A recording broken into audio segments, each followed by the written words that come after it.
Hey gang, welcome to Coffee Break TV. If you're new, like, comment, and subscribe, and let's see what's new.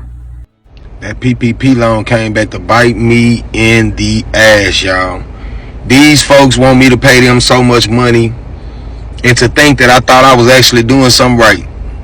You know how you be out here, and you be trying to figure out, what your next move gonna be and how you gonna make it happen. And then when something like that comes along, it kind of puts you in a trance like, damn, this is actually something that I can actually get. Now keep in mind, I do have a business, and I guess the person who did my paperwork kind of screwed up. And man, I'm put in a position where I either have to pay a lot of money or I could be going away for a while. And I never wanted that to be the case. Man, that PPP loan was something, man. It was like a breakthrough for you, when you're struggling and not knowing the outcome. So anybody who think that they got away with that shit, you didn't get away, man. We make terrible decisions, man, when the storm come. So when the sun come back out, we screwed, man. So in 2020, everybody was doing the PPP. My cousin did it, my brother did it, then my best friend did it. I said, shit, sign me up. Now, I wish I never fucking did the shit. So, bruh, 4 years after the money already spent, I get a knock at the door the other day. Boom, boom, boom, boom, boom, boom, Dallas Police Department, open the door, we know you're inside. Shit, I opened the door because I ain't do shit. What the hell y'all banging at my door like that for? Put your hands behind your back, you're under arrest. I'm like, damn, what the hell I do? Can I put my dog up? They're not giving me no information, not letting me put my dog up. Get to the van, take me downtown. I'm in booking, asking, what am I being arrested for? They're not giving me no information. I find out when I get in front of the judge, I got 4 charges. Bank fraud, wire fraud, making false statements, and tax evasion. So the judge never mentioned PPP. So it's not registering to me what am I actually here for. So he said, I bond at $20,000, I go back to my cell. I'm talking to my cellmate and I'm telling him about the charges. He like, bro, that's for PPP. I'm like, how you know? Tell me why this man tell me that it's been at least 50 people that came through within the last week with the same charges.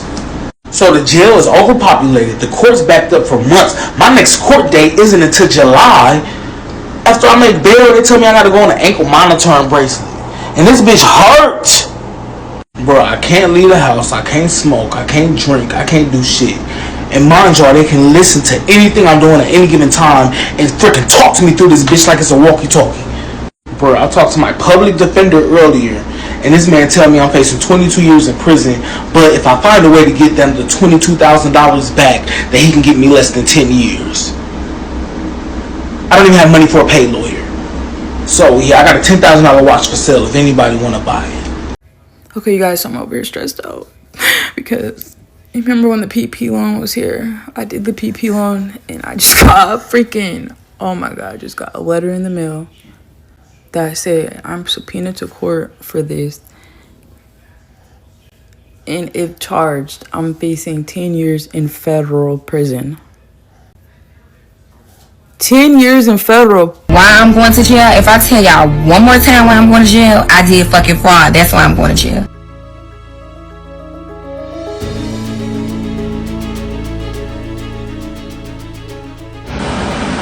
Storytime TikTok, how I got indicted on $11 million PPP SBA loan case last year. I did the loan back in 2021. My business was legit all the way through, but the guys I dealt with were legit. I didn't know them. I met them through, one of my partners or whatever. And man, I pled guilty on the case. They ended up giving me 1 day time served, 5 years supervised release. I lost the job. I was making $90 grand a year because I pled guilty. They charged me with wire fraud and I had a conspiracy charge. Story time about how I went to prison for getting a goddamn PPP loan.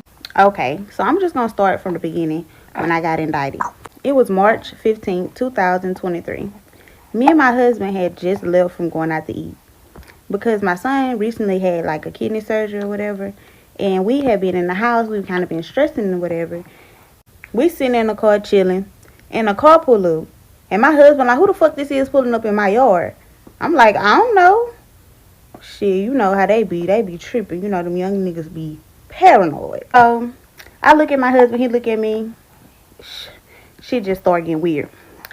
Okay, then after that, they come to my door and they give me a piece of paper.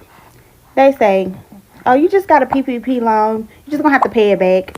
I opened up the goddamn envelope and it say, Samari and Kingston versus the United States of America. I could have lost my motherfucking mind. Mind you, I have a real business. I'm a hairstylist, so all I do is go to work and go to fuck home. So I'm like, what the fuck? That was literally like the worst day of my fucking life because I was so scared and I didn't know what to do. And then me, like, I always try to do the right thing and, like, you know, not get into any trouble, and I got in fucking trouble. And every fucking body did it, so I'm like, why the fuck I'm getting in trouble? You know, like, that shit had really pissed me off. So I ended up going to court and finding out that it's a whole fucking conspiracy case with 23 other people that I don't even fuck with. I was scared as fucking court, didn't know what the fuck was going to happen, but I ended up getting a little bun, so I was able to go home. Girl, what were we thinking? She used millions in COVID relief money to buy a Rolls Royce, but now she's roaming straight to federal prison. Girl, what were we thinking? Shalita Robertson, former Atlanta attorney, ex-judge, and apparently part-time scammer, finessed over $7 million in PPP loans. She made up fake businesses, lied about payroll. She pulled every trick in the fraud handbook.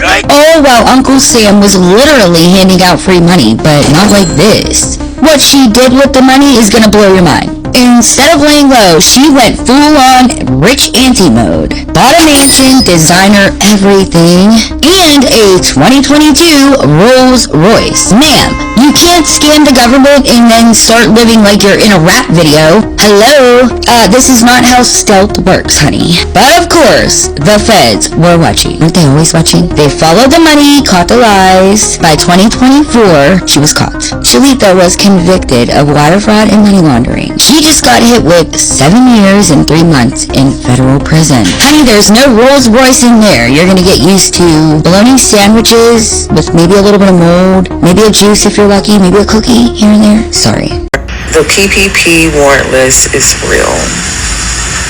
They have a real page with my fucking name on it. 17 members of the Broward Sheriff's Office, which include both BSO deputies and detention deputies, released from the federal courthouse in Fort Lauderdale after being indicted on charges that include wire fraud after federal investigators said they fraudulently applied for and received funds from the Paycheck Protection Program, or PPP loans. Attorney Brian Silber represents 3 of the defendants, some of whom have either been suspended or placed on leave pending the outcome of the investigation. I can't comment on the nature of the case. Sheriff Gregory Toney said he first learned of the crimes in November of 2021, prompting him to investigate all 5,500 of his employees, including himself and other top brass. Of the 17 indicted, 7 BSO deputies and 1 sergeant in law enforcement, and 8 detention deputies and 1 sergeant in corrections. We learned the defendants involved received tens of thousands of dollars, and while the investigation has proved that some of whom were investigated did have legitimate businesses, at the very least, the 17 now facing federal charges allegedly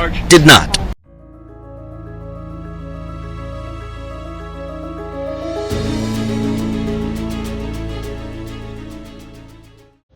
Yes, I went to jail for unemployment fraud. My exact charge was